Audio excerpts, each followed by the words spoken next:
The bill is saying that upon the request of any member, the membership list must be furnished within 48 hours, not only of a local PTA, but could be asked for a council, a district, or the whole state membership.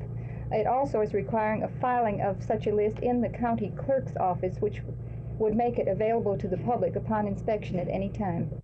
I am concerned about it for my own local PTAs and for the city of Dallas and cities all over the state, because this bill means that our membership list would be available to not only the general public, all commercial concerns, anybody who wished to use it for any purpose, and this is of great concern to us. Also the fact that it would cost our PTAs a lot of money to reproduce this, and we are not financially able to do this. PTAs do not try to keep their membership secret. Most of them publish yearbooks with a membership in it. A member may receive this yearbook, which is fine because it is very valuable to members, but making the list available to the public would open the door for any commercial concern to harass the members, people who have no interest in the welfare of children and youth, but only in their own either political or monetary reasons.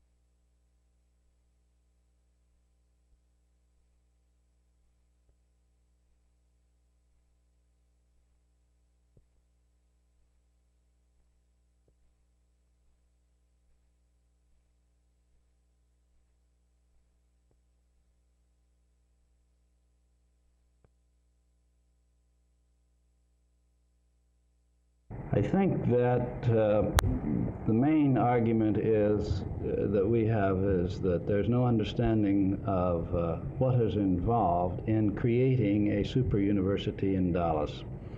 There is no understanding of the time involved and no understanding of the money.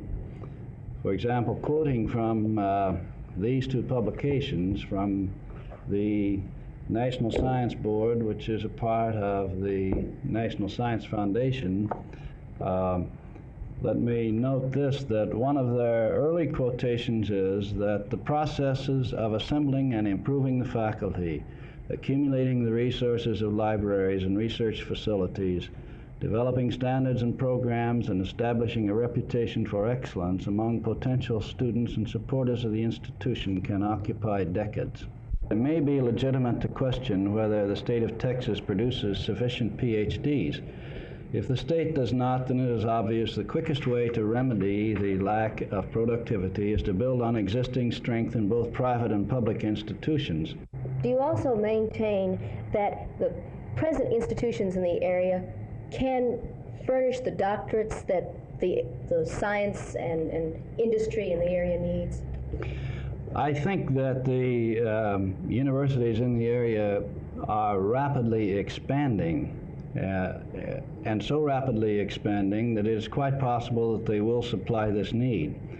I do think also that the addition of the Southwest Center for Advanced Studies to the University of Texas system, and we would hope that those facilities would be made available to the universities in the area, would add a considerable dimension and a very considerable resource to the facilities in the area, which would enable all of the universities to produce more doctorates in rather exotic fields.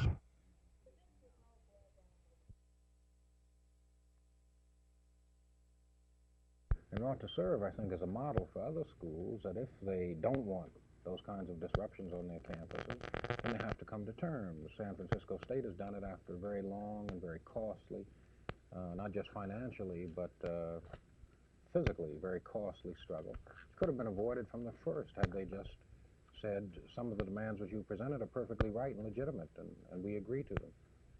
And other schools, I think, ought to take that as an indication of what they ought to do as well. What is your opinion of the James Earl Ray trial, and that it ended in a 90-year sentence for the man instead of a full disclosure of the facts? Well, I think you know, nobody knows what was involved except James Earl Ray and maybe some other people, but I would have preferred there to have been a trial for the kinds of questions that people have about him and how he travels about and where he got his money from and so on to be answered. And he's now asking for a new trial. He's hired a new lawyer, a former Kliegel of the Ku Klux Klan in Georgia, J.B. Stoner, a notorious anti-Semite, racist. So maybe it all will come out, but I believe there's much more to it than what everybody knows about it.